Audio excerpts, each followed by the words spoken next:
India largest learning platform और उसके section UPPSC and UP triple SC में मैं आप सभी लोग का बहुत स्वागत करता हूं। और हम लोग अपना सेशन आज से जो है शुरू कर रहे हैं। नया सेशन है यूपीपीसीएस मेंस का। ध्यान दीजिएगा, यूपीपीसीएस मेंस के लिए सेशन होगा ये।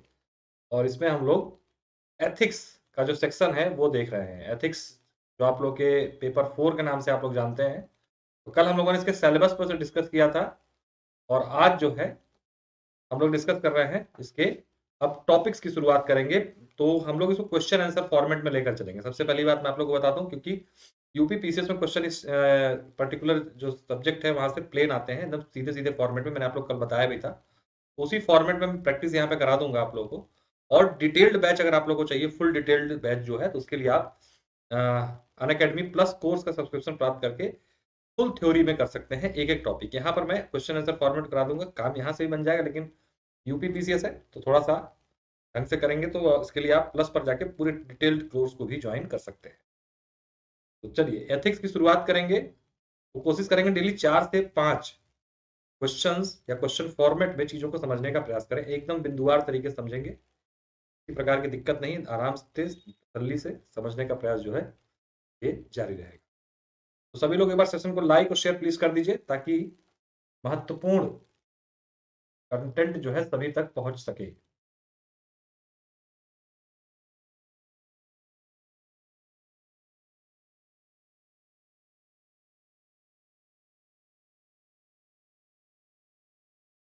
चलिए तो अपने हम लोग टॉपिक करते हैं शुरुआत। तो मेरा नाम प्रशांत शुक्ला है, मैंने एमए किया है लोक प्रशासन विषय, साथ में एलएलबी हूँ, 4 वर्षों का टीचिंग एक्सपीरियंस है। जीएस पेपर 4 आप लोग लेकर यहाँ पर उपलब्ध हूँ। मैं लोक प्रशासन सब्जेक्ट जो है वैकल्पिक विषय के रूप में कराता हूँ, क्योंकि ये लोक प्रशासन से ही जुड़ा हुआ सब्जेक्ट है, इसलिए ये सब्जेक्ट मैं आप लोगों के लिए करा रहा हूँ। अनअकैडमी किसी भी कोर्स में जुड़ने के लिए 10% डिस्काउंट प्राप्त करने के लिए आप मेरा रेफरल कोड PS10 यूज करके जो है 10% डिस्काउंट प्राप्त कर सकते हैं। टेलीग्राम का नाम है लेट्स क्रैक यूपी एग्जाम, वहां ज्वाइन करके इसके पीडीएफ नोट्स भी आप वहां से प्राप्त कर सकते हैं। Let's crack UP exam.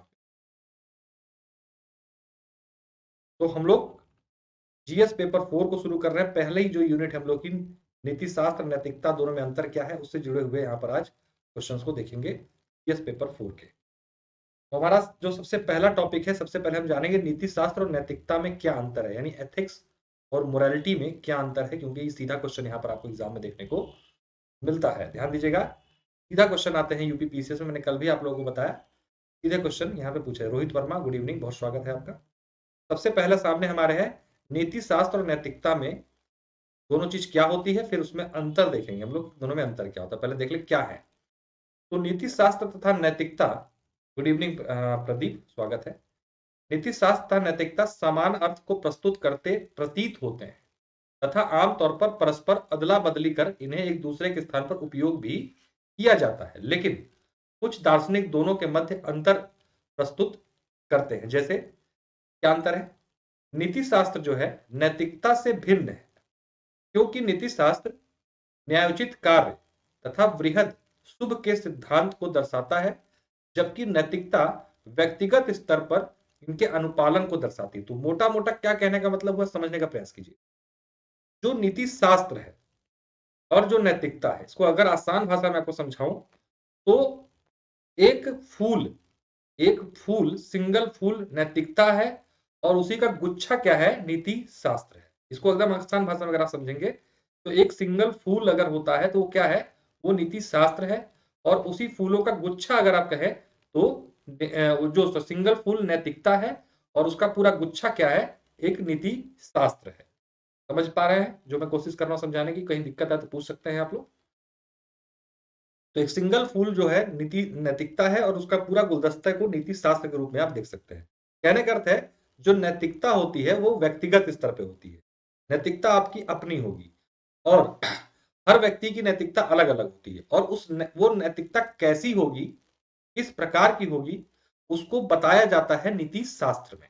यानी नैतिकता की किताब है नीति शास्त्र। इस आधार पर इसको समझेंगे तो और आसानी से इसको समझ जाएंगे आप। ठीक है, तो कैसी नैतिकता होनी चाहिए, मतलब अच्छा कर्म करना, सच बोलना, झूठ नहीं बोलना, बड़ों का सम्मान करना, ये सब क्या है, ये सब नैतिक कृत्य है। और इस सब चीजों के बारे में वर्णन कहां पे किया जाता है, नीति शास्त्र में। तो एक शब्द नहीं है, दोनों अलग अलग है। पहली बात तो हमें ये समझना है, ठीक है। नीति शास्त्र वस्तुतः नैतिकता का विज्ञान है और नैतिकता नीति शास्त्र के अभ्यास से का या व्यवहार है।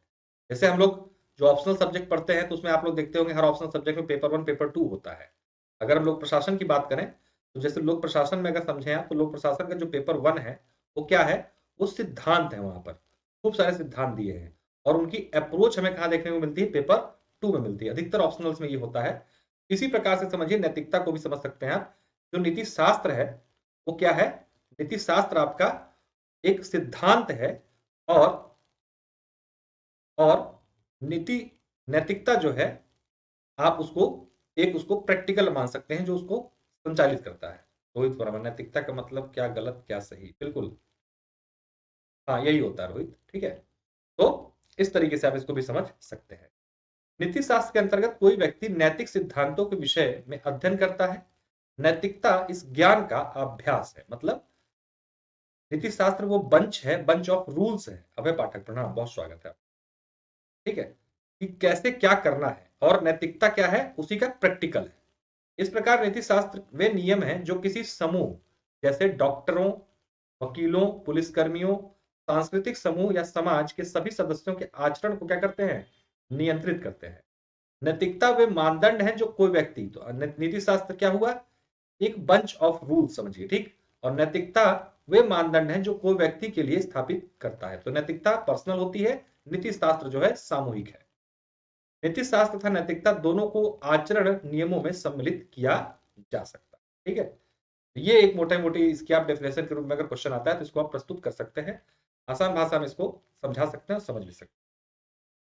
नैतिकता वे सिद्धांत हैं जो किसी व्यक्ति को किसी कार्य की उपयुक्तता या अनुपयुक्तता के विषय में मार्गदर्शन करने में सहायता करते हैं। जैसे आपकी नैतिकता क्या कहती है कि वृद्ध आदमी की मदद करो, ठीक है, भ्रष्टाचार नहीं करना है, आपको झूठ नहीं बोलना है, चोरी नहीं करनी है। ये जो चीजें हैं ना, नहीं करनी है करनी है वाली, बड़ों का सम्मान करना है, चोरी नहीं करनी है, ये क्या है, ये आपके अपने नैतिक मूल्य हैं। तो ये नैतिकता हमें क्या दिखाती है कि किसी कार्य को करना है या नहीं करना एक व्यक्तिगत नैतिकता का अंग होता है। और नीति शास्त्र उचित आचरण के सिद्धांत है। क्या है, उचित आचरण के सिद्धांत है। मतलब यही जो है ये पर्सनल आपकी हो गई नैतिकता, और उसी को अगर हम सभी समाज के वर्गों में इसको स्थापित करना चाहें तो वो क्या हो जाएगा, नीति शास्त्र। अर्थात किसी परिस्थिति में किसी व्यक्ति के व्यवहार करने का उचित तरीका क्या होना चाहिए, ये जब सभी व्यक्तियों पर लागू हो जाएगा। एक पर्सनल, जैसे कि आपके मूल्य हो सकता है, जैसे कि आप मान लीजिए किसी मांसाहारी समुदाय से बिलोंग करते हैं, ठीक, तो आपके लिए मांसाहार होना कोई गलत नहीं है। लेकिन कुछ जो शाकाहार होंगे उनकी वैल्यू क्या होगी कि नहीं, हमें मांसाहार नहीं खाना है, ठीक। तो ये पर्सनल वैल्यूज हो गई। लेकिन सत्य बोलना है, झूठ नहीं बोलना है, बड़ों का सम्मान करना है, ठीक है, ये क्या हो, एक सामूहिक क्या कहते हैं कि नैतिक मानदंड हो गया। तो इसी को क्या कहा जाएगा, नीति शास्त्र कहा जाएगा। आप मांसाहार है, शाकाहार है, आपके ये व्यक्तिगत विचार है, आप उन मूल्यों को फॉलो कर सकते हैं, तो ये आपके अपने हो गए। इनको क्या कहा जाएगा, ये आपके अपने नैतिक मूल्य कहे जाएंगे। लेकिन उस समाज के एक बड़े वर्ग पे अगर लागू होते हैं कि हर व्यक्ति को इस तरीके का कार्य करना होगा, तो उसको आप क्या बोलेंगे, नीति शास्त्र बोलेंगे, ठीक है। गुड इवनिंग मानस, स्वागत है। आई होप समझ में आ गया होगा। एक लाइन में समझिए, नीति शास्त्र जो है एक व्यापक समाज पर लागू होने वाले नियमों का समुच्चय है, और नैतिकता जो होती है वो पर्सन टू पर्सन वेरी करती है, और वो एक जैसी भी हो सकती है। सबके नैतिक मूल्य कुछ मामलों में समान भी हो सकते हैं, कुछ मामलों में अलग भी हो सकते हैं। जैसे आप लोग देखते होंगे कि कुछ समाज में बहुपत्नी प्रथा है, तो उनके मूल्य के अनुरूप है। कहीं पर एक ही विवाह की इजाजत है, तो क्या है, वो उनके नैतिक मूल्य है। तो इस तरीके से नैतिकता जो है अलग अलग होती है, बहुत सारे कारकों पर बहुत सारे कारकों से प्रभावित होती है। लेकिन नीति शास्त्र क्या होगा, सभी के लिए एक समान होगा। ये बात मेरे हिसाब से समझ में आ गई होगी। अब हम देखेंगे नीति शास्त्र और नैतिकता में अंतर क्या है मूलतः। नीति शास्त्र नैतिकता में मूल अंतर क्या है, तो सबसे पहले हम लोगों ने इसको इधर रखा हुआ है, नीति शास्त्र को, कलर जरा चेंज कर लो।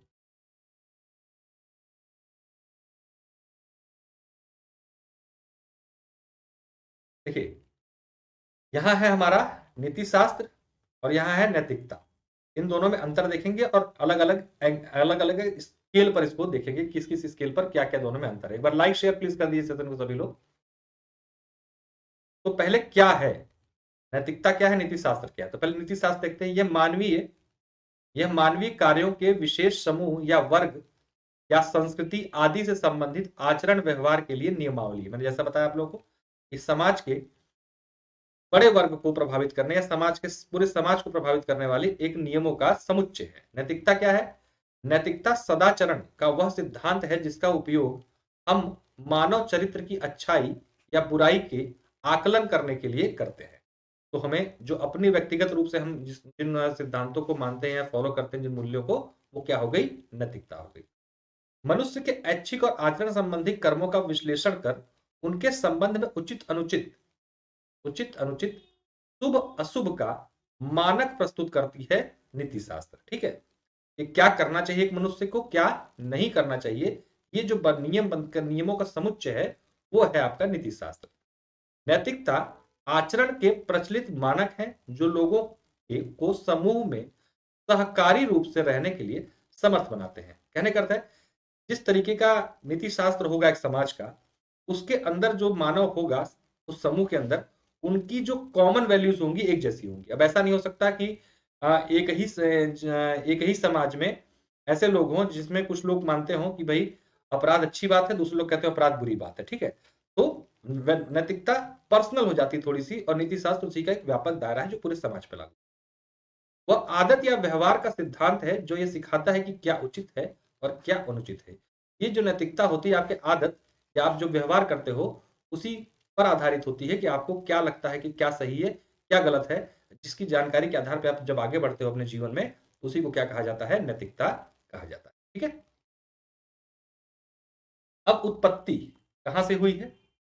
नीति शास्त्र की उत्पत्ति जो हुई है ग्रीक शब्द एथिका से है, जिसका अर्थ है रीति, प्रचलन या आदर्श। तो नीति शास्त्र की उत्पत्ति कहां से हुई है? ग्रीक शब्द से हुई है जो निकला है एथिका से, और इसका हिंदी अर्थ है रीति, प्रचलन या आदर्श। इसी क्रम में नैतिकता जो है लैटिन भाषा के शब्द मोरैस से निकली है, जिसका अर्थ है रीति और प्रचलन। हिंदी में दोनों का अर्थ जो है आपको सेम मिलेगा। ठीक है, मोरल और एथिकल का। स्रोत क्या है इनके? ये सामाजिक व्यवस्था, यानी कि नीति शास्त्र क्या है? सामाजिक व्यवस्था, सोशल सिस्टम से आया है, तथा इसमें कुछ बाह्य स्रोत भी हैं, जैसे नैतिक आचरण के सिद्धांत, बौद्धिक प्रयास, बौद्धिक औचित्य। कुल मिला के इसमें जो है एक तो समाज से खुद इसमें नीति शास्त्र में चीजें समाहित हैं, और कुछ जो है चिंतकों ने जो है इसके अंदर चीजें डाली है कि इन चीजों को भी हमारे नीति शास्त्र का अंग के रूप में होना अनिवार्य है।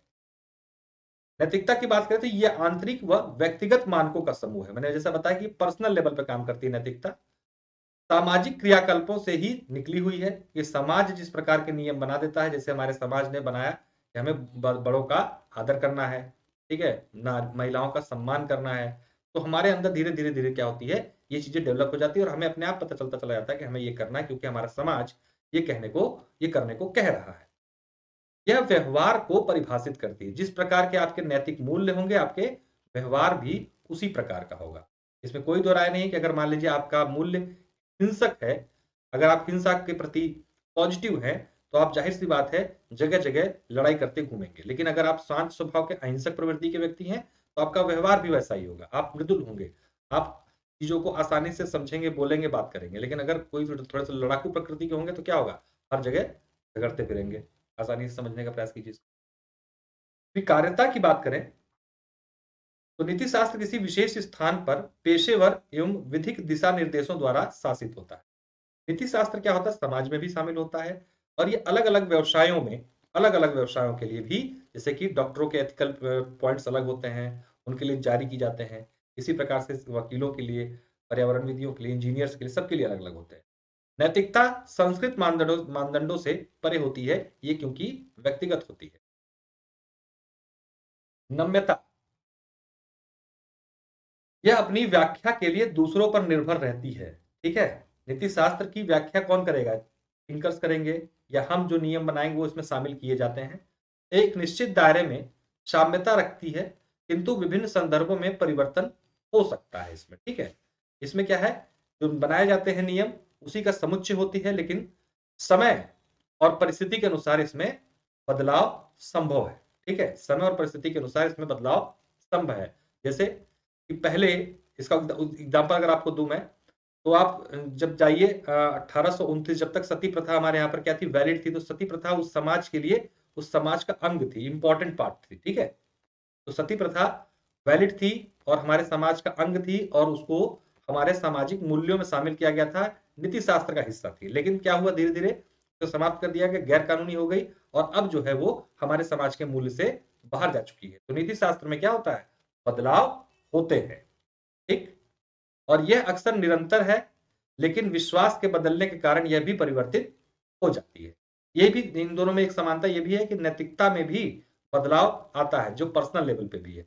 जैसे इसके एग्जाम्पल के रूप में अगर हम लें आपको इस चीज को, तो जैसे कि मान लीजिए आप बचपन में क्या होता है, बचपन में आप उनको क्या कहते हैं कि एक मूल्य आपने डेवलप किया अपने अंदर कि मांसाहार बुरी चीज है, ठीक, ये आपका मान लीजिए, या शाकाहार बेकार है। धीरे धीरे जब आपकी एज बढ़ी तो आपको लगा कि अरे नहीं, सब ठीक है, कोई दिक्कत नहीं, तो आपके मूल्य में, नैतिक मूल्य में बदलाव आया। या आपने सोचा कि बचपन में कि भ्रष्टाचार बहुत बुरी चीज है, इससे दूर रहना होगा, मैं आजीवन प्रतिज्ञा करता हूं। लेकिन धीरे धीरे जब समय के साथ आप आगे बढ़े तो आपने देखा कि यार ऐसा कुछ बुरा उरा नहीं है, सब ठीक ही है, सब लोग कर रहे हैं तो मुझे करने में क्या दिक्कत है। तो नैतिकता के मूल्यों में आपके परिवर्तन आ गया, ठीक है। दोनों नम में होती है। पालन क्यों करते हैं, क्योंकि समाज कहता है कि ये उचित है और इसे करना चाहिए। नीति शास्त्र को फॉलो करने का डायरेक्शन कौन जारी करता है, हमारा समाज कहता है कि इसे होना चाहिए और हमें इसे करना चाहिए। नैतिकता क्यों पालन करें, क्योंकि हम इसमें विश्वास करते हैं और क्या उचित है और क्या अनुचित है इसके माध्यम से हमें पता चल जाता है। अगर हमारे अंदर नैतिक मूल्य नहीं होंगे अपने खुद के, तो क्या होगा, हम गलत सही का डिसीजन नहीं ले पाएंगे। और नीति शास्त्र का अभाव होगा तो हमें एक जो समाज के बनाए हुए नियम के दायरे हैं उनको हम लांघ जाएंगे और बहुत सारे ऐसे कार्य कर जाएंगे जो शायद हमें नहीं करने चाहिए। क्लियर? आई होप समझ में आ गया होगा अंतर दोनों में आप लोग को आसानी से, कोई दिक्कत ज्यादा विशेष नहीं आ रही होगी इसमें। मैं कोशिश कर रहा हूँ कि बहुत ही आसान लैंग्वेज में समझा दूं आप लोग को, ताकि आप लोग आसानी से जो है लिख लो। एग्जाम्पल भी, जो यहाँ एग्जाम्पल नहीं, जहां जहां होंगे मैं मौखिक एग्जाम्पल बताता चल रहा हूँ, तो आप लोग चाहे तो इसको नोट भी कर लें जगह जगह ना, तो आप लोग को बाद में आसानी से समझने में के लिए, समझ के लिए आसान पड़ेगा, ठीक है। तो ये नीति शास्त्र नैतिकता में अंतर, सीधा सवाल आता है पीसीएस में कि नीति शास्त्र क्या है, नीति शास्त्र और नैतिकता में अंतर को स्पष्ट कीजिए। तो इसी प्रकार से आप जो है तरीका से आप इस तरीके से करके जो है आसानी से बना सकते हैं। जो पीसीएस में लिखिए तो इसी तरीके से, या तो भाई डंडा खींच के दोनों तरफ लिख दीजिए, या इस तरीके से आधार और इस तरीके से करके आप बना सकते हो, आपकी इच्छा। आगे और भी क्वेश्चन है। सबसे पहले आपको बता दूं अनअकैडमी लर्निंग ऐप आपको कैसे प्राप्त करना है। सबसे पहले प्ले स्टोर से आपको अनअकैडमी लर्निंग ऐप डाउनलोड करना है, मोबाइल नंबर डाल के खुद का रजिस्टर कर लेना है। सर्च गोल में आपको सर्च करना है UP PSC and UP triple SC, और आपको free classes, free test series दिखाई देने लगेंगी।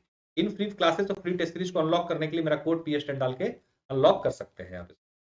एडवांटेजेस की बात करें तो कभी भी कहीं भी रिकॉर्डेड लाइव सेशन देखने का मौका मिलता है, अपॉर्चुनिटी बेस्ट एजुकेटर से जुड़ना, एक्सेस मिलता है मल्टीपल कोर्सेज पे, स्ट्रक्चर पेडागोगी मिलती है, strategy session, master classes, unlimited quizzes, study material PDF format में, मल्टीपल लाइव डाउट क्लियरिंग मिलते हैं आपको। रेज ए हैंड का ऑप्शन मिलता है, हाथ उठा के अपनी समस्याओं को आप पूछ सकते हैं, एकदम ऑफलाइन क्लास थे और उससे बेहतर अनुभव आपको यहाँ पर प्राप्त होता है।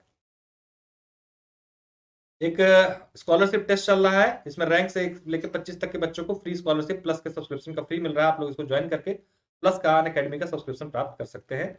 और लेखपाल के लिए प्लस टेस्ट सीरीज जो है हर सैटरडे को 10 बजे संचालित हो रही है, फुल पैटर्न जैसा एग्जाम में आने वाला उसी प्रकार से, तो आप इसको भी ज्वाइन करके अपनी लेखपाल की तैयारी भी अच्छे से कर सकते हैं। क्या कह रहे हैं Akash Pandey, no increase in PCS seat. Yes, बिल्कुल सही बात है। देखिए जो मुझे जानकारी मिल रही है उसके अनुसार 280 सीटें हैं एग्जीक्यूटिव की पीसीएस में।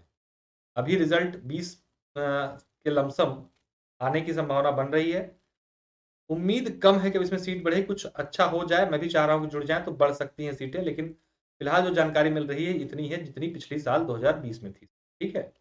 तो इस सीट पर भी घबराने की आवश्यकता नहीं है। कट ऑफ जो जाएगी, अभी भी मैं वही बता रहा हूँ, 80 क्रॉस नहीं करेगी कट ऑफ आपकी, ठीक, इतनी रहेगी। तो परेशान नहीं होना है, तैयारी करना है। और तैयारी तो वैसे भी करना है, अगर मान लो नहीं हो पा रहा है 1% को, तो क्या 22 पीसेस नहीं दोगे आप लोग, दोगे ना। इतना परेशान मत होइए, आप लोग तैयारी को जो है, ये समय जो है, चाहे आपको मेंस देना है चाहे नहीं देना है, लेकिन ये जो समय है ना आपका, ये नवंबर दिसंबर जनवरी फरवरी मार्च तक का, ये वैसे भी आपको मेंस पढ़ने का समय है।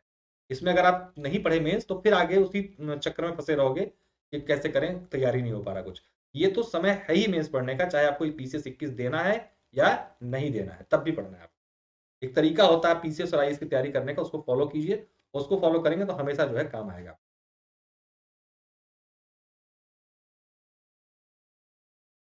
मानव जी नहीं बने। देखिए एक क्वेश्चन है इसी पर आधारित, नैतिक मूल्यों से क्या अभिप्राय है? किसी समाज में नैतिक मूल्यों को निर्धारित करने वाले प्रमुख कारकों की पहचान कीजिए। What is the meaning of ethical value? Identify the key factor that determine ethical value in a society. इसको हम लोग देखेंगे क्या है, इस सवाल का उत्तर किस प्रकार से लिखा जाएगा। तो नैतिक मूल्यों से अभिप्राय ऐसे मानकों से है जो किसी समाज या किसी सामान्य व्यक्ति को यह बताते हैं कि उस समाज या व्यक्ति को क्या करना चाहिए और क्या नहीं करना चाहिए। नैतिक मूल्य की बात हो रही, ध्यान दीजिएगा। नैतिक मूल्य से क्या मतलब, ये पूछा गया सवाल में आपसे, नैतिक मूल्य क्या है। तो नैतिक मूल्य क्या है? ये एक नियम है समाज के जो बताते हैं कि आपको क्या करना चाहिए, क्या नहीं करना चाहिए। संक्षेप में कहें तो नैतिक मूल्य किसी समाज में नैतिक व्यवस्था के नियंत्रक और निर्धारक होते हैं। क्या होते हैं नैतिक मूल्य? किसी नैतिक व्यवस्था, समाज की जो नैतिक व्यवस्था है उसके नियंत्रक और निर्धारक के रूप में कार्य करते हैं आपके नैतिक मूल्य। यूं तो नैतिक मूल्य समाज में ही विकसित होते हैं, किंतु इन्हें निर्धारित करने वाले कुछ अन्य कारक भी महत्वपूर्ण हैं जो कि निम्नलिखित हैं। क्या क्या है वो कारक नैतिक मूल्यों को निर्धारण करने वाले?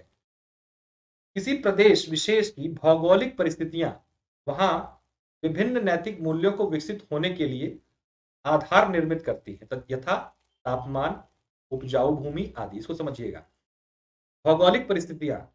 अब जैसे मान लीजिए कहीं ठंडा प्रदेश है, कोई ठंडा प्रदेश है, जैसे रसिया हो गया, है ना, रसिया हो गया, रूस।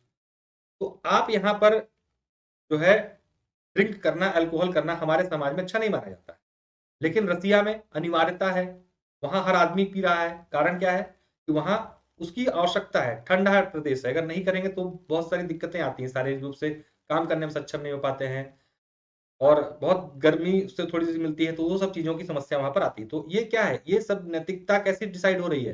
डिसाइड हो रही है आपके अपने आपकी क्लाइमेट कंडीशंस पर।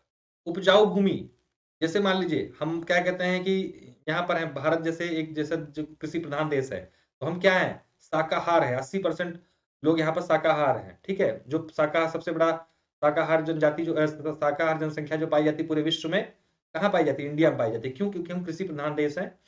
लेकिन अगर हम मान लीजिए क्या कहते हैं कि आप ही होते और आप अफ्रीका में पले बड़े होते, अफ्रीका में होते, किसी गरीब देश में, अफ्रीका में, जहां पर खेती गृहस्थी का कोई हिसाब किताब नहीं था, एक दूर दूर तक रेगिस्तान, तो क्या करते? आप शिकार करते, खाते तो है ही ना।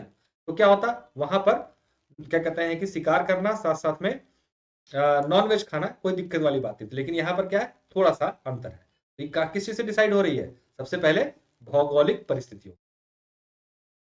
नैतिक मूल्यों के विकास में आबादी भी महत्वपूर्ण भूमिका निभाती है। जैसे किसी समाज में जहां जनसंख्या का प्रतिशत कम है वहां गर्भपात को स्वीकृति नहीं किया जा सकता। जैसे देखिए भारत में क्या है भाई, लिंगानुपात गड़बड़ है भारत का। तो क्या है यहाँ पर देखिए, अब बेटी बचाओ बेटी पढ़ाओ, ठीक है, ये सारी चीजें हैं। कुछ देशों में जहां पर लिंगानुपात उल्टा है, मतलब पुरुष कम महिलाएं ज्यादा हैं, तो वहां पर अलाउड है ये सब। ठीक है, तो हमारी आबादी भी जो है महत्वपूर्ण भूमिका निभाती है किस चीज में? हमारे नैतिक मूल्यों के निर्धारण में। ठीक है, इन पॉइंट के माध्यम से आप इसको डायग्राम के माध्यम से चित्रित करके प्रस्तुत कर सकते हैं आप लोग। सॉरी। उपजाऊ भूमि और तापमान भी नैतिक मूल्य या किसी समाज के प्रतिमान को गढ़ने में सहायक होते हैं, बता दिया मैंने। जैसा आप लोग को भी एग्जाम्पल के रूप में बंजर भूमि का विस्तार हो वहां मांसाहार की प्रवृत्ति होगी, आप लोगों को बता दिया मैंने ये बात। लिंगानुपात ही सेतु भी उत्तरदायी होते हैं, मैंने बताया जहां लिंगानुपात वाला एग्जाम्पल आप लोगों को। ठीक है, बहुपति प्रथा, विवाह, ये सारी चीजें उसी से डिसाइड आपकी होती है। आर्थिक कारण की भूमिका भी किसी समाज के नैतिक मूल्यों को विकसित करने में अहम होता है। यथा किसी राष्ट्र में पूंजीवाद की व्यवस्था प्रचलित होती है तो वहां व्यक्तिवाद को अधिक महत्व दिया जाता है, जैसे अमेरिका का समाज हो गया। एवं समाजवादी देश में सामाजिक योगदान की इच्छा का मूल्य विकसित होता है, भारत, रूस। ठीक है, तो ये भी कहीं ना कहीं जो है आपका मूल्य है कि आप व्यक्तिवादी हैं कि समाजवादी हैं। जहां पर पूंजीवादी देश होगी, पूंजीवादी अर्थव्यवस्था होगा, वहां व्यक्ति प्रधान होता है, और जहां समाजवादी व्यवस्था होती है वहां समाज प्रधान होता है। समाज के आधार पर आप अपने कार्य करते हो। अमेरिका में नहीं देखता कि आपका पड़ोसी, आपका गांव का आदमी क्या सोचेगा आपके बारे में, ठीक। लेकिन भारत में आप कोई कार्य करोगे तो आपको लगेगा दिमाग में सबसे बड़े, यार दुनिया क्या सोचेगी, गांव के लोग क्या सोचेंगे, है ना। आप तैयारी कर रहे हो तो आपके दिमाग में क्या आता है, यार नहीं बने तो क्या कहेंगे सब लोग, है ना, क्या कहेंगे सब लोग, ये वाली जो बात है वो यहाँ है, वहां नहीं है सब। तो यहाँ पर क्या है, समाज वाला सिस्टम चलता है। तो सामाजिक मूल्य जो हमारे डेवलप हुए कहाँ हुए हैं, क्यों डेवलप हुए? हमारे आर्थिक कारणों की वजह।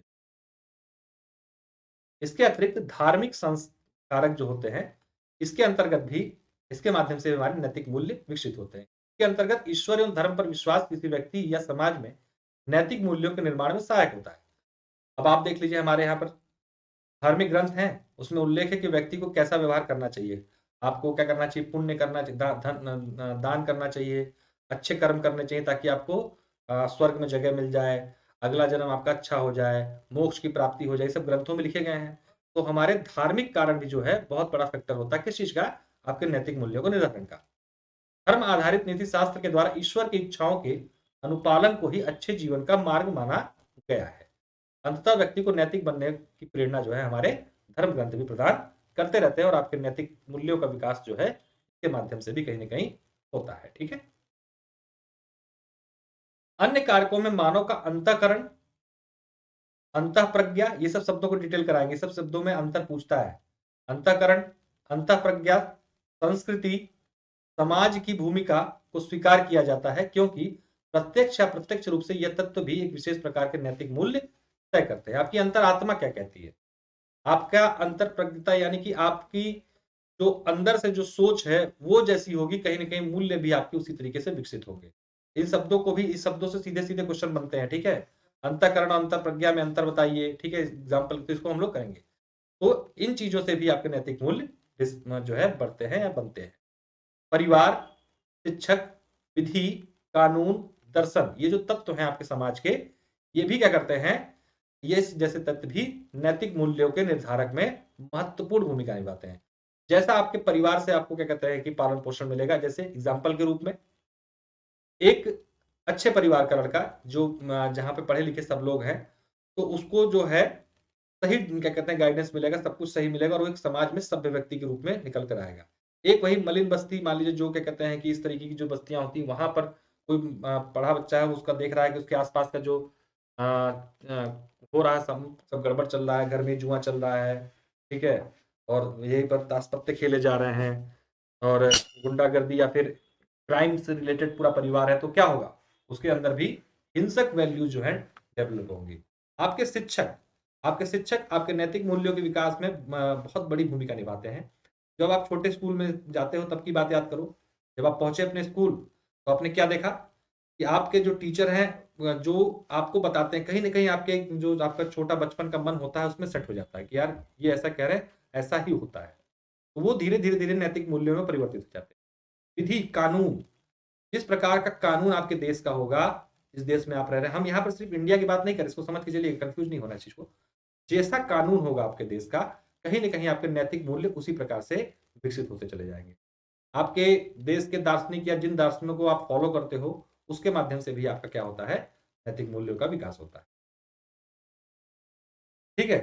तो सामूहिक रूप से ये कारक एक व्यक्ति या समाज के अंदर सद्गुण सृजित करते हैं, जो कि नैतिक मूल्यों का अंकुर होते हैं। जैसा मैंने बताया कि एकदम बचपन में जब सब चीजें होती हैं, उसी के आधार पर आपके यहाँ पे डेवलप होने। अतः स्पष्ट है कि विभिन्न नैतिक मूल्यों को निर्मित करने में अनेक कारक सम्मिलित होते हैं, जो किसी समाज को नैतिक मूल्य से परिपूर्ण बनाते हैं। अब जो मैंने ऊपर बताए पॉइंट, आप इसको डायग्राम एक जो है बना सकते हैं। यहाँ पर आप यहाँ पर लिखिए, इसमें नैतिक मूल्यों का विकास। पहला मैंने बताया आर्थिक कारक,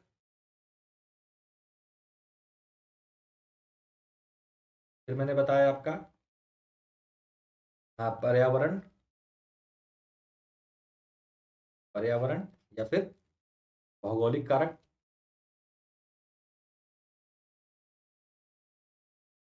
तो बीच में कहीं पर भी आप जो है लिख सकते हैं। फिर हमने बताया सामाजिक कारक,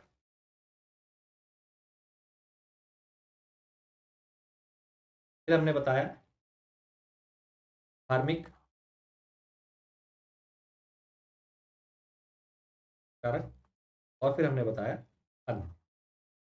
ये जो फैक्टर्स हैं, ये सब मिलकर क्या करते हैं? आपके नैतिक मूल्यों का विकास करते हैं। तो इस तरीके से डायग्राम अपने क्वेश्चन से ही आप निकाल के बना सकते हैं, और इससे क्या होगा? आपके नंबर में कहीं ना कहीं इजाफा जरूर देगा, साथ में थोड़ा सा आपका आंसर लंबा भी हो जाएगा और आपको मजा आ जाएगा। ठीक है। और ये कीवर्ड्स भी होते हैं, अभी इसको 5-6 कीवर्ड याद कर लो आप इसको। और आप अपने आंसर कभी नहीं भूलोगे।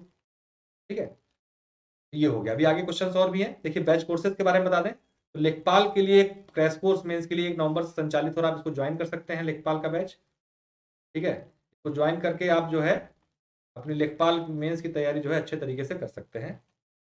और ये बैच लॉन्च हो चुका है जो हम लोग कर रहे हैं, इसमें 8 PM पे डेली आपको मेरी क्लासेस मिलती हैं एथिक्स की, इसको आप कर सकते हैं। सारे टीचर्स मेंस के अलग अलग सब्जेक्ट पढ़ा रहा है। अजय सर जो है पढ़ा रहा है आपका पेपर 2, रैना में पेपर 3 करा रही हैं। ये दोनों नूर आलम सर और अनूप सर जो है आपको ज्योग्राफी और डिजास्टर मैनेजमेंट और पर्यावरण के सेक्शन को कवर अप करा रहे हैं। ठीक है सॉरी, टाइमिंग सबकी देख लीजिए। ज्योग्राफी नूर आलम सर की 5 बजे मेंस के लिए चल रही है, 6 बजे अजय सर की पॉलिटी गवर्नेंस, 7 बजे साइंस टेक की चल रही है क्लास मेंस के लिए आपकी रैना मैम की, 8 बजे मेरी एथिक्स की सेशन है और 10 बजे ज्योग्राफी की सेशन अनूप सर का। अब हम लोग देखते हैं छोटे छोटे टॉपिक, जैसे मैंने आप लोग कल भी बताया था क्वेश्चन आते हैं। सीधा क्वेश्चन पूछता है कि नीति शास्त्र क्या है, उसकी उपयोगिता बताइए, उसका लाभ बताइए। ठीक है, तो देखिए सब एक क्वेश्चन आया आता है नीति शास्त्र की उपयोगिता या लाभ क्या है, तो क्या क्या है देख लेते हैं। हेडिंग में है, ध्यान दीजिएगा, जो बोल्ड में ये हेडिंग है और हेडिंग वेडिंग में और पॉइंट में ही आपको लिखना है आंसर। इस तरीके से ही यूपी पीसीएस में लिखने पर नंबर मिलता है। तो मानव को शुभ की ओर प्रेरित करना, पहला लाभ क्या है, मानव को शुभ की ओर, शुभ की ओर का मतलब सही की ओर या अच्छे की ओर। नीति शास्त्र मनुष्य को उचित और एवं अनुचित आचरणों को का ज्ञान देकर नैतिक पथ पर चलने का दिशा बोध कराता है, दिशा बोध कराकर मानव को शुभ की प्राप्ति की ओर प्रेरित करता है। यह सामाजिक रीति रिवाजों, धार्मिक प्रथाओं, सामाजिक एवं राजनीतिक कार्य प्रणालियों के दोषों को उजागर कर नैतिक आदर्श के संबंध में हमारे विवेक को जागृत करता है। तो नीति शास्त्र का पहला लाभ क्या है या उपयोगिता क्या है कि आपको सही गलत की जानकारी मिलती है इसके माध्यम, क्या सही है क्या गलत है, क्या करना चाहिए क्या नहीं करना चाहिए, और इन सब की जानकारी के आधार पर क्या करते हैं आप एक परसेप्शन बनाकर अच्छे कार्यों की ओर अच्छे कार्यों करने के लिए क्या होते हैं, प्रेरित होते हैं। तो पहला लाभ व्यवहार कुशल बनाने में सक्षम। दूसरा लाभ क्या मिलता है आपको नीति शास्त्र से, व्यवहार कुशल यानी कि एक प्रैक्टिकल अप्रोच और एक मिलनसार व्यक्ति बनने में सहायता करता है। ये नीति शास्त्र की शिक्षा व्यक्ति को व्यवहार कुशल बनाती है। नीति शास्त्र परोक्ष रूप से जीवन के सभी व्यवहारिक पक्षों पर प्रभाव डालती है। इससे व्यक्ति को अपने वातावरण के साथ समायोजन में सहायता मिलती है। मानव जीवन के परिष्करण हेतु नीति शास्त्र का अध्ययन आवश्यक हो जाता है। कैसे व्यवहार कुशल बनाती है भाई आपको, अब देखिए अगर आपके मूल्य सामाजिक मूल्यों से मेल खाते हैं और आपने अपने अंदर उसी तरीके के मूल्य डेवलप किए हैं, तो क्या होगा, आपके मूल्य और समाज के दूसरे व्यक्तियों के मूल्य एक जैसे होंगे और आपकी सोच एक जैसी होगी, तो आप क्या होगा उस व्यक्ति से घुल मिल जाओगे समाज के में। और कहीं ठीक उल्टे तरीके से आपने अपने मूल्य को डेवलप किया हुआ है, जैसे समाज कहता है कि आपको हिंसा नहीं करनी चाहिए और आपको हिंसक व्यक्ति, उस समाज में एडजस्ट नहीं होगे, फिर कहाँ एडजस्ट होगे, जेल में एडजस्ट होगे, है ना। उस तरीके के समाज में पहुंच जाओगे जिस तरीके के समाज में आपने अपनी चीजों को डेवलप किया हुआ है, आपने अपने अंदर हिंसा को डेवलप किया है, हिंसा जैसे मूल्य को, तो आप कहाँ जाओगे, जहां पर हिंसा जैसे मूल्य के व्यक्ति हैं। तो ऐसे व्यक्ति कहाँ मिलेंगे आपको, जेल में मिलेंगे। ठीक है, इसी प्रकार से आप अगर समाज के एंटी एंटी टाइप का उल्टा क्या कहते हैं कि डेवलप करते हो अपने अंदर, तो आपको समाज स्वीकारता नहीं है और आप समाज से अलग थलग पड़ जाते हो। इसका मतलब क्या हुआ कि नीति शास्त्र आपको एक व्यवहार कुशल व्यक्ति बनाने में महत्वपूर्ण भूमिका निभाती है। बात समझ में आ रही है आपको। देखिए आपको एथिक्स के पेपर में ना एग्जाम्पल्स का खूब प्रयोग करना है, पढ़ते वक्त भी और लिखते वक्त भी। ना एग्जाम्पल लिख दोगे वहां पर उतने अच्छे नंबर आ जाएंगे। ठीक है, मैं आपको इसलिए एग्जाम्पल दे दे के सिखा रहा हूँ, यहाँ बता रहा हूँ, आप एग्जाम्पल्स को नोट कर सकते हो अपने कॉपी में, कॉपी लेके बैठिए, आप लोग मेंस की क्लास है तो आप लोग उसको छोटा छोटा कहीं पॉइंट बना के नोट भी कर सकते हैं ताकि आप लोगों को एग्जाम में लाभ मिल सके। ठीक है, फिर सॉरी, रूढ़िवादिता एवं अंधविश्वासों का को अंत करने में सहायक, इसमें भी महत्वपूर्ण भूमिका निभाती है। कैसे, नीति शास्त्र मनुष्य के व्यापक हित को ध्यान में रखकर उसके कर्मों का मूल्यांकन करती है।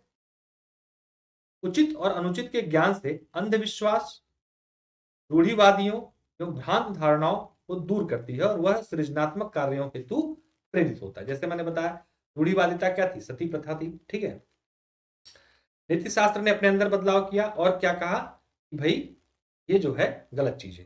धीरे धीरे पूरे समाज के मन में बदलाव आया। उस टाइम आप लोग हिस्ट्री में पढ़ते होंगे कि जब सती प्रथा के अंत का कानून पास हुआ था तो बहुत लोगों ने विरोध किया था। कहा था कि भारत के आंतरिक मामलों में अंग्रेजों को हस्तक्षेप नहीं करना चाहिए। क्यों? क्योंकि समाज का जो माइंड सेट था उस टाइम पे कैसा था, वो सती प्रथा के प्रति बफरिंग हो रही है। और लोग क्या बफरिंग हो रही है क्या? मेरे पे तो सही दिखा रहा है।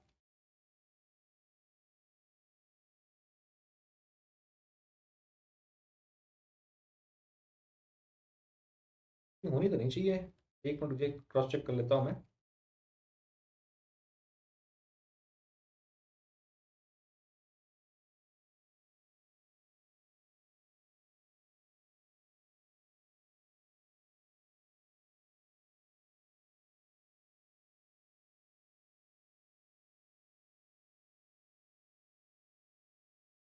तो क्या कह रहा था मैं, हाँ।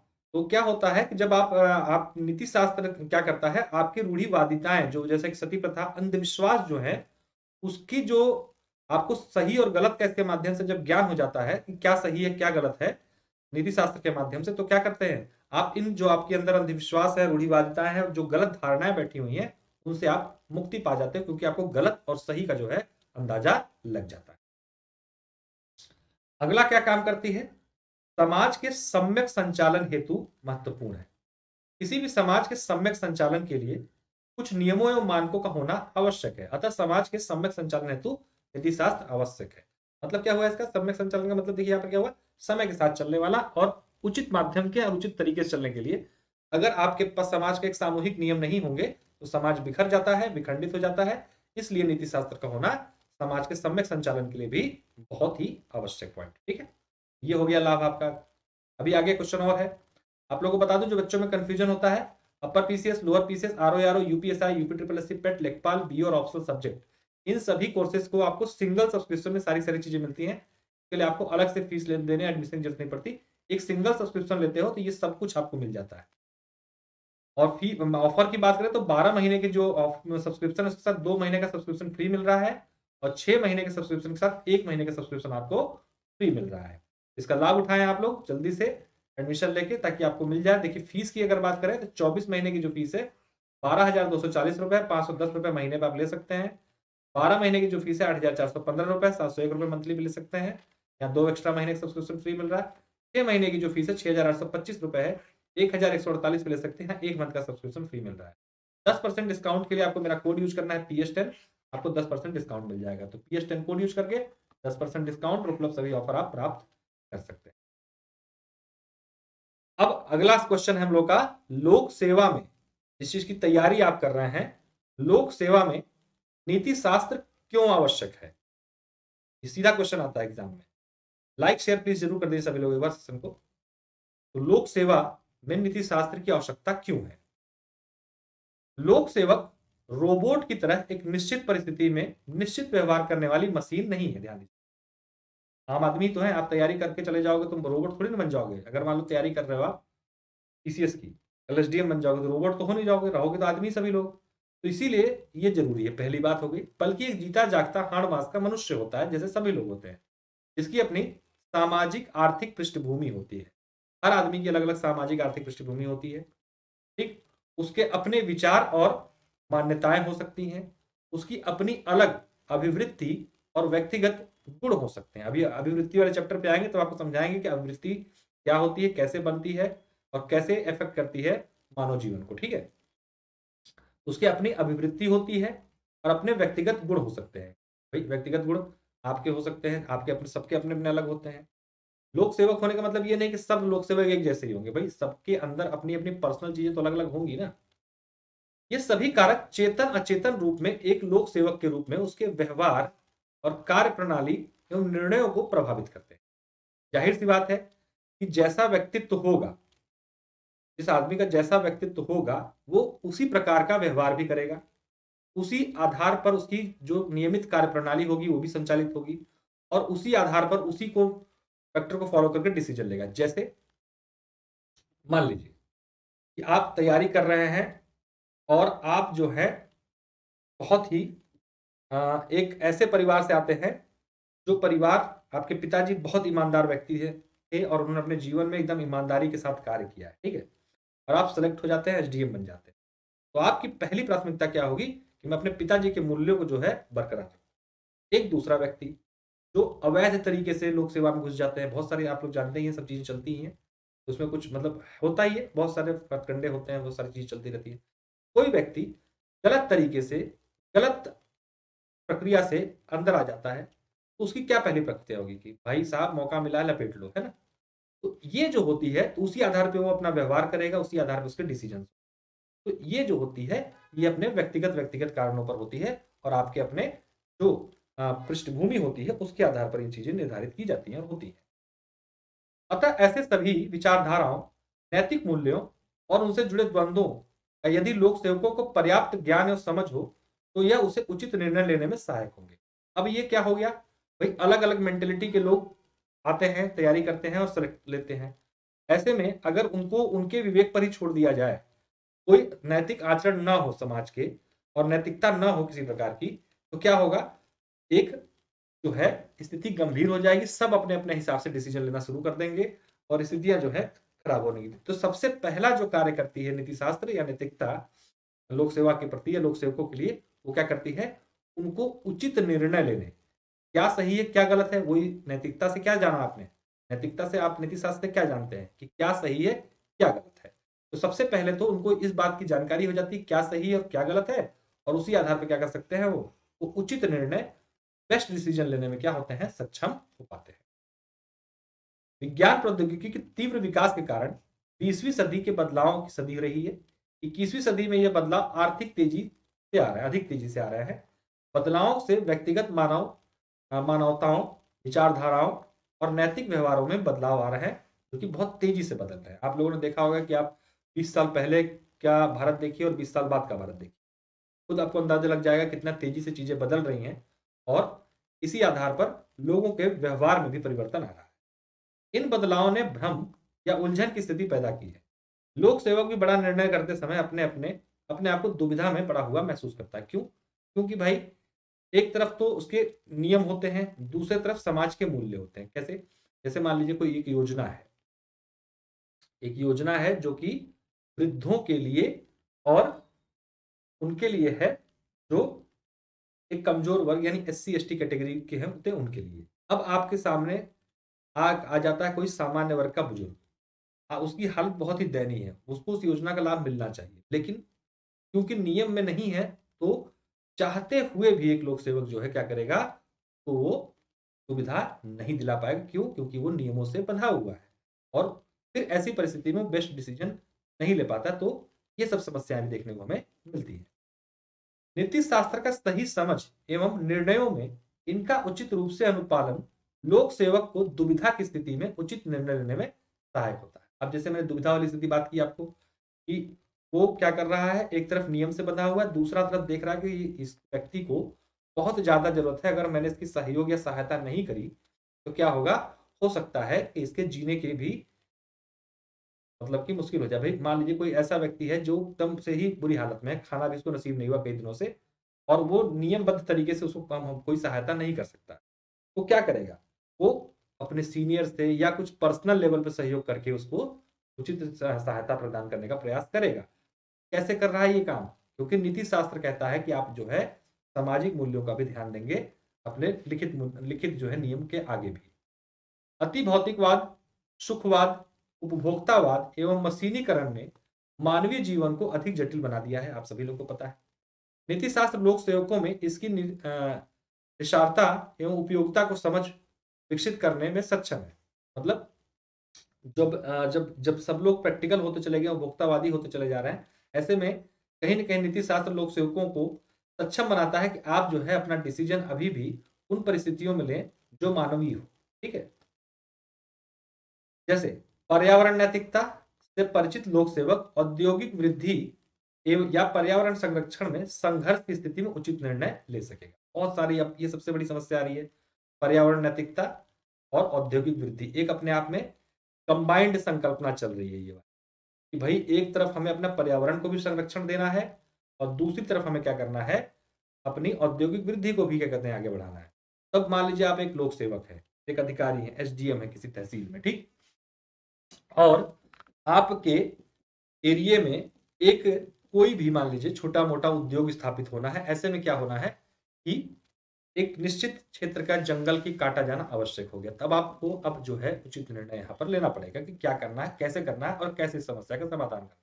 यही सब आगे हम लोग केस स्टडी में भी इस चीज पे चर्चा करेंगे। तो ये कब कर पाएंगे, जब आपके पास नीति शास्त्र का ज्ञान हो। प्रशासन में भ्रष्टाचार की गंभीर उपस्थिति के कारण नीति शास्त्र का जो है विशद ज्ञान भ्रष्टाचार के दूरगामी प्रभावों और भ्रष्टाचारी विरोधी कार्यप्रणाली एवं संभावित दंड लोक सेवकों को सही निर्णय अपनाने के लिए प्रेरित कर सकता है। देखिए, अगर आपको जो नीति शास्त्र है, आपने नैतिक, आपके अंदर नैतिकता है और आपके अंदर नैतिक मूल्य हैं, जैसे कि सत्यनिष्ठा, जवाबदेहिता, ईमानदारी, शुचिता, इस तरीके के अगर आपके पास क्या कहते हैं कि नैतिक मूल्य आपके अंदर विकसित हैं, तो जो भ्रष्टाचार की गंभीर समस्या प्रशासन में देखने को मिल रही है, आप फिर क्या कर सकते हैं, इससे दूरी बना के रख सकते हैं और अपने आप को एक ईमानदार अधिकारी के रूप में स्थापित कर सकते हैं इस समाज में और साथ साथ में इस पूरे सिस्टम में। लेकिन अगर आपके पास इन चीजों का जो है अभाव होगा, आप क्या कहते हैं, अगर आपके पास शुचिता या ईमानदारी नहीं है, तो आप क्या करोगे, आप कहीं ना कहीं उस भ्रष्टाचार के जो कुचक्र है उसमें तत्काल फंस जाओ। तो कहीं ना कहीं भ्रष्टाचार के नियंत्रण में भी आपकी जो नैतिकता है या नीति शास्त्र है सहायता करती है। ठीक है, लोक सेवकों को अभी भी भारतीय परिस्थितियों में काफी स्वविवेकी अधिकार है, बहुत सारे स्वविवेकी अधिकार है।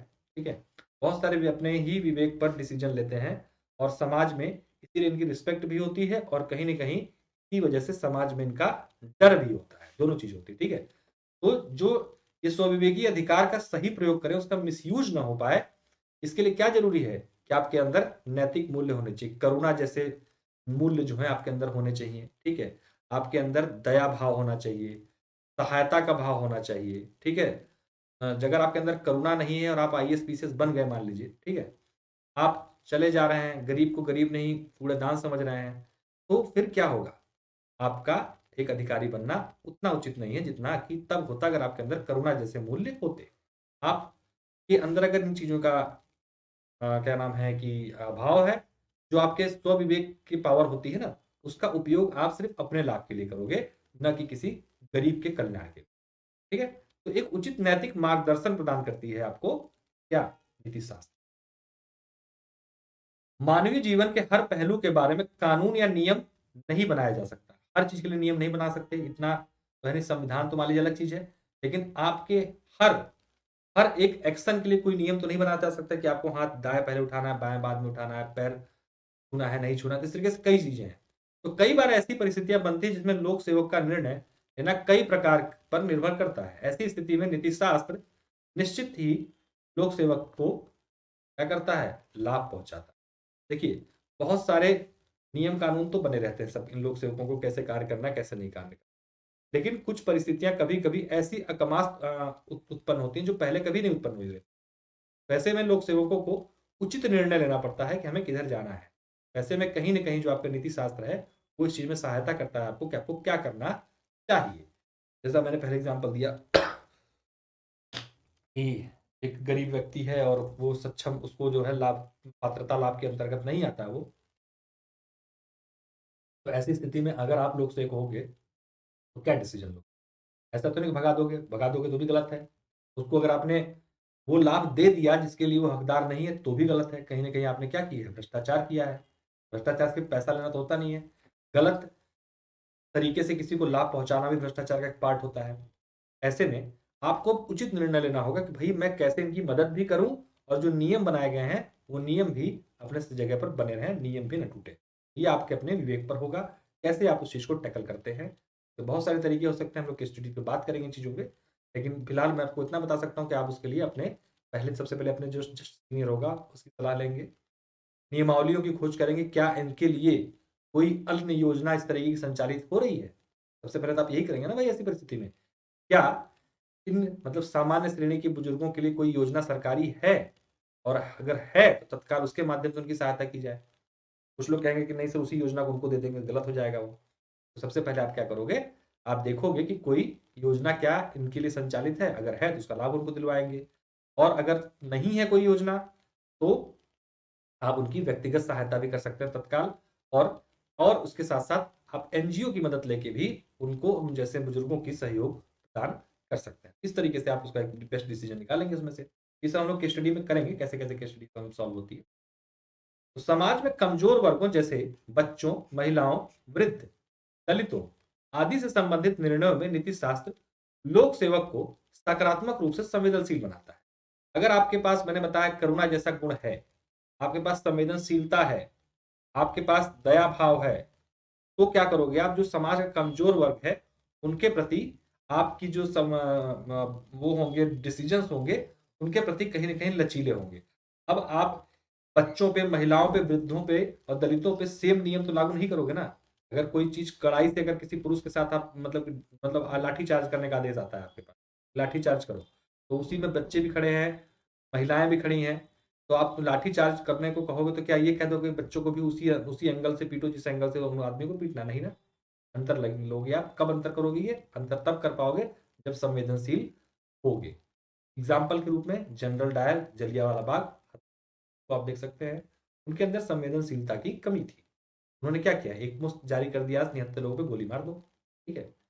तो इसीलिए नैतिकता या नीति शास्त्र आवश्यक है, ताकि आप उचित समय पर उचित निर्णय दे पाओ उचित वर्ग के लिए। तो ये हम लोगों ने 4 से 5 क्वेश्चन डेली करेंगे। बिहार पीसीएस और यूपी पीसीएस की कंबाइंड तैयारी आप कर सकते हैं अकेडमी पर जुड़ के। 6 महीने चाहे 12 महीने कोर्स आप ले सकते हैं, मेरा कोड यूज कर सकते हैं PS10, यहाँ पे भी 10% डिस्काउंट आपको प्राप्त हो जाएगा। बक्स बाउंड्री कार्यक्रम के तहत किसी वीडियो पर, किसी इशू पर कोई दिक्कत है तो आप इसे शिकायत अकेडमी कर सकते हैं। स्पेशल सेशन 9:30 बजे करंट अफेयर का मिलता है, आप उसको ज्वाइन कर लीजिए। वहाँ करंट अफेयर में कराता हूँ, तो ज्वाइन करके करंट अफेयर की क्लास वहां से आप कर सकते हैं, किसी भी एग्जाम की तैयारी कर रहे हो। लेट्स क्रैक यूपी एग्जाम, ये टेलीग्राम चैनल है, इसको ज्वाइन करके आप जो है वहां पर PDF नोट्स और सारी नोटिफिकेशन क्लास की प्राप्त कर सकते हैं। लाइक शेयर जरूर कर दीजिएगा, चैनल सब्सक्राइब न किया हो तो जरूर कर लीजिएगा। अनअकैडमी किसी भी कोर्स में जुड़ने के लिए आप मेरा कोड PS10 यूज करके 10% डिस्काउंट प्राप्त कर सकते हैं। और ये सेशन डेली 8 PM पर आ रहा है, जिसमें हम लोग मंडे टू फ्राइडे चलता है सेशन, ये मंडे टू फ्राइडे, ठीक है। मंडे टू फ्राइडे सेशन आप लोग को मिलेगा। कल ये सेशन नहीं होगा, फिर मंडे को मिलेगा। कल यहाँ पर हम लोग जो हिस्ट्री कर रहे हैं, सैटरडे संडे हिस्ट्री का सेशन चलता है 8 बजे, और मंडे टू फ्राइडे आप लोग को एथिक्स का सेशन मिलेगा। तो आप लोग जो है एक बार लाइक शेयर जरूर कर दीजिएगा, मैक्सिमम लोगों तक सेशन पहुंच जाए, ताकि नेक्स्ट क्लास से और लोग भी जुड़ जाए। काफी कोशिश करूंगा कि सहज तरीके से और आसान भाषा में एथिक्स आप लोगों तक पहुंचा दूं, ताकि आप लोग जो है इस पेपर में अच्छा प्रदर्शन कर लो। मैंने बार बार बताया आप लोगों को कि 120 नंबर आराम से इस पेपर में पा सकते हैं। तो लिखने के तरीके और जो फ्लो चार्ट्स वगैरह होते हैं उसके पर आपका ये सब चीजें आधारित होती है। अनअकैडमी किसी भी कोर्स में आपको एडमिशन लेना हो, रेफरल कोड है मेरा PS10, इसका प्रयोग कीजिए, 10% डिस्काउंट आपको मिल जाएगा इसके। चलिए, तो बहुत बहुत धन्यवाद, नमस्कार, मिलते हैं फिर अगले से।